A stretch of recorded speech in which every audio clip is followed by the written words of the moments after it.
As you know, Dr. Keith Smith, they started their center in 1997. They had 40 of the best physicians, and since that, he'll tell you that it's been a great journey towards trying to provide people the care that they need at a price that doesn't bankrupt their families. So join me right now in welcoming Dr. Keith Smith.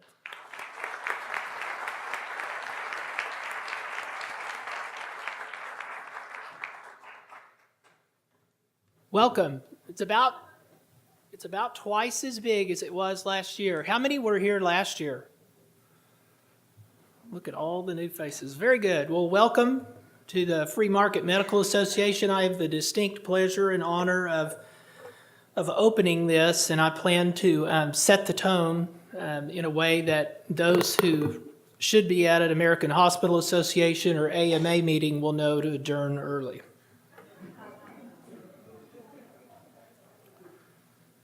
Just some housekeeping things. Those of you that are on Twitter and tweeting this, the hashtag, Megan, correct me if I'm wrong, is #GotTransparency ? Is that right? Okay. I couldn't believe the number of tweets that came out of this last year. So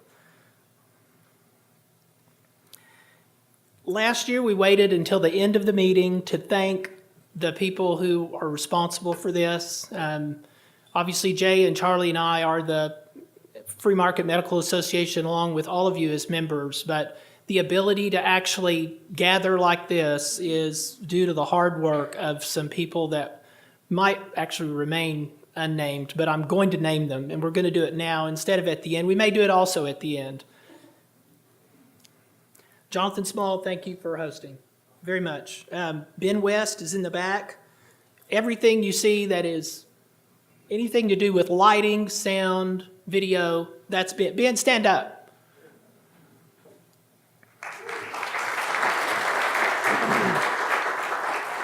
Mindy McClure and Chelsea Lynn, I think, are outside in registration. And then the team leader, the one that's kept us all together and has really made this happen, is Megan. Megan, wave to us, Megan. Thank you. Some more housekeeping. If you have questions, please go to the 3 microphones. Do not ask them from your chairs. Otherwise, they'll be lost and we won't know, or the speaker will have to repeat the question. But there's one here, there's one in the middle, and then there's one over by the mirror there.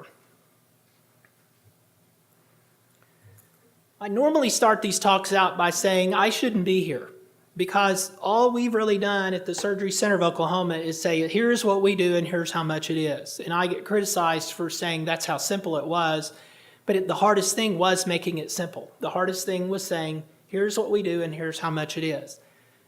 That's what every other industry does. So that what we've done has been a novelty is truly an indication of how sick and messed up things are, that other people deride even the concept of here's what I do and here's how much it is. More importantly, not only should I not be here, this is the meeting, this is the gathering, these are the conversations that are not supposed to happen. The buyers and the sellers together, without the intermediaries with their fog machines. My friend Tom Bartlett talks about the broker method FUD, fear, uncertainty, and doubt. And it's basically fog machines that keep people from wrapping their minds around this concept of here is what I do and here's how much it is.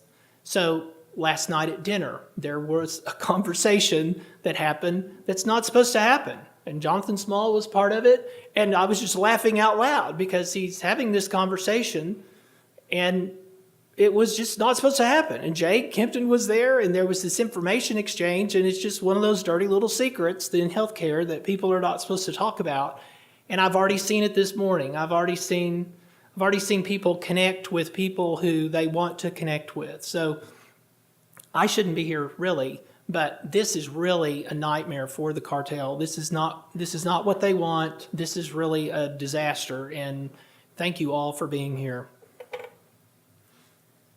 I've changed the title of this talk probably 10 times, and I'm still not sure I like the title. It really is redundant. Free markets give you better outcomes and faster access. I could have called it hooray for the tinfoil hats, because that's what we are, right? We met a year ago and we was talking about free markets and healthcare, and that free markets actually apply to healthcare. And I'm reminded of Gandhi's saying, in India, he said, first they ignored us, then they laughed at us, then they fought us, then we won. And that's this concept. A lot of people don't believe in free markets at all. But those who do believe in free markets, many of them believe that they do not apply to healthcare. And we all know that's true, but you darn sure sound like a tinfoil hat in the very recent past if you made this claim. So everyone in here, if I'd thought ahead, I would have had tinfoil hats at all the tables, because you're all part of that crowd now. Or how about, for another title, honest people dealing together gives better results for less money? How about that? I mean, it's almost redundant to have it taught. And so then to define better outcomes, faster access at an affordable price, how do you calculate these prices? Who defines what is better access? What is better access? What is better pricing?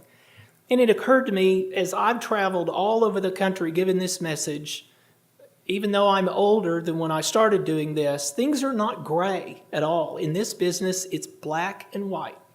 There's right and there's wrong.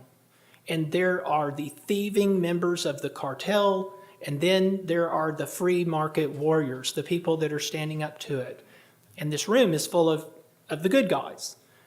Well, that's what FMMA is. And I would encourage each and every one of you at the table that you're at, ask whoever is there, what do you do? And what you'll find will be very different than in any other gathering in healthcare, because what the person standing next to you will say will be something you will very clearly understand and will bring obvious value to the exchange. Are you a patient? Are there patients in here? I mean, we're all potentially patients.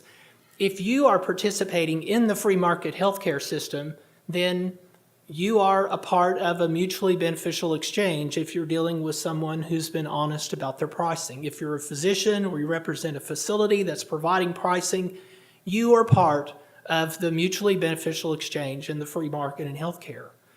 Are you a facilitator? Are you an intermediary that helps that exchange?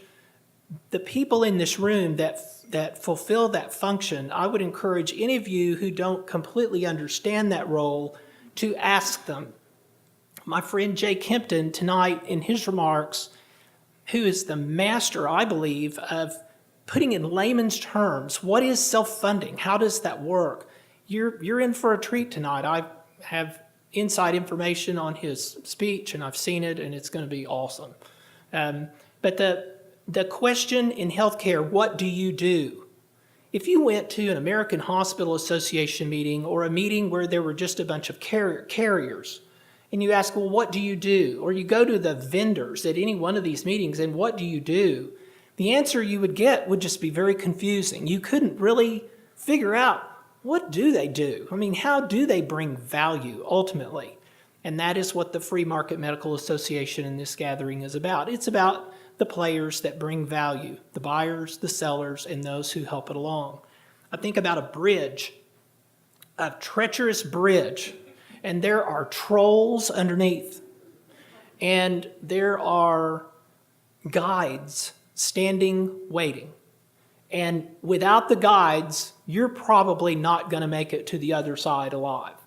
And the facilitators are the ones who say, take my arm and I will help you get to the other side. The trolls are the toll takers. They're the toll seekers. They bring no value. It's all coercive. It's all leveraged. If you don't pay the troll, he will eat you and you will never make it to the other side. That is how I view the members of the Free Market Medical Association. You're either a patient traveling, you're a provider that is actually providing the service, which can be kind of a treacherous journey. you're a facilitator, a guide that helps this journey, or you're a troll.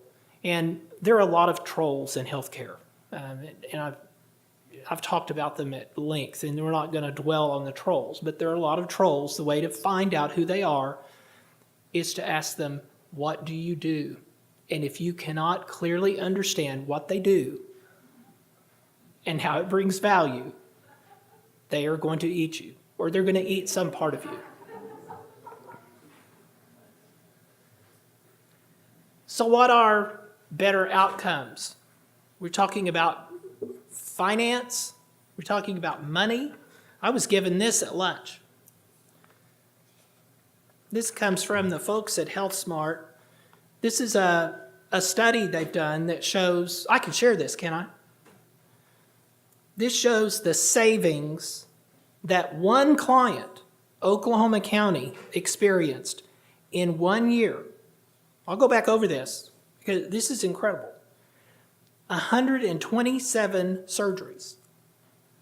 Savings, $2.4 million to their health plan.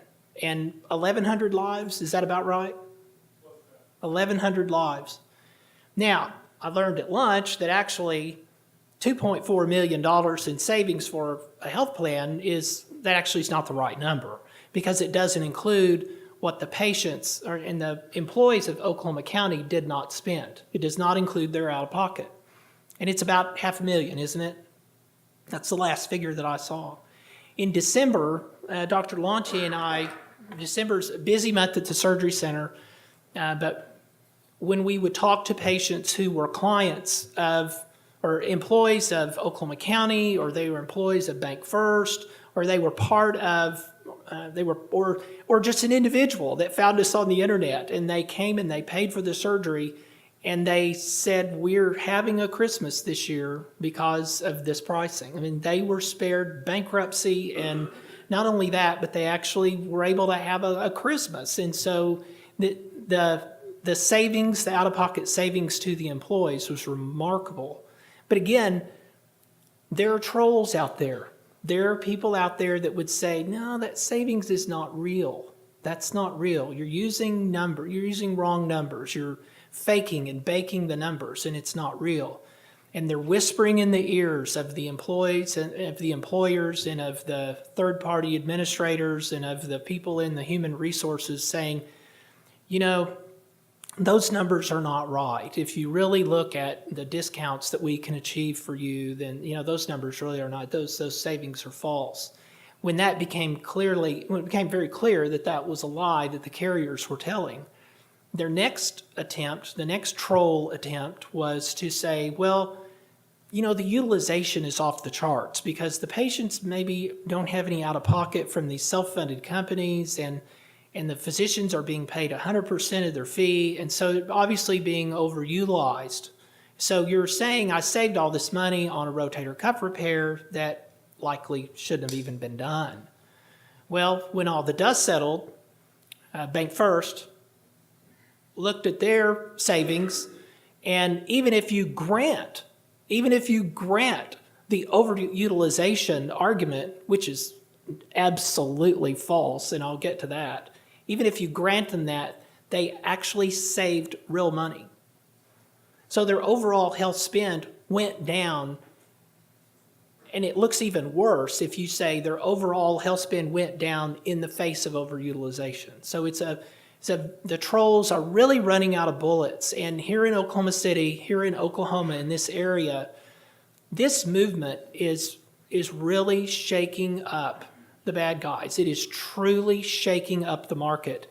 The Integris Hospital has prices online, and they don't mean anything because they have so many asterisks by them than what they don't include. But they have prices online. The ones who said from the very beginning, we cannot do this, this is impossible, you cannot price these services. Deaconess Hospital, which I mentioned last year and has been a pretty good player, is now an incredible player in this space. So we have a full service hospital that has embraced this, and from whom I can get prices in 24 hours for even the most complex procedures. That's actually working beautifully. All of the wagons are beginning to circle around this idea, And there are fewer and fewer places that the trolls can point and say, yeah, but this is not covered. All of these wagons are circling, and many of the people in this room have facilities far from Oklahoma who are doing basically the same thing, saying, here's what I do, and here's how much it is. And the people that are truly exposed are the corporate healthcare, the trash that has really bankrupted and has given poor outcomes, worse access, and they're truly exposed with this one powerful move, and that is posting prices, price transparency. So to set the tone of this meeting, for Jay, for Charlie, for me, this kind of gets it, but it's really black and white. It's right and wrong. And in this room, as you talk to people at the table and you ask them, what do you do? And you hear the clear answer, how they bring value, that will validate the black and white and the right and wrong. There really is no room in between. There is no gray area for the provision of healthcare. And that is what the FMMA is. That's what its mission is. Jay's going to break it down and actually describe what we believe are the pillars of this association. But I would ask you to keep in mind, we consider this very black and white. It's right and wrong. And that is why we have seen better outcomes, faster access, and it's why everyone is a winner in this movement, except the bad guys. Thank you for coming. I probably finished a little early, and if you have any questions at all, I'll take them. Otherwise, we'll move on. Thanks again.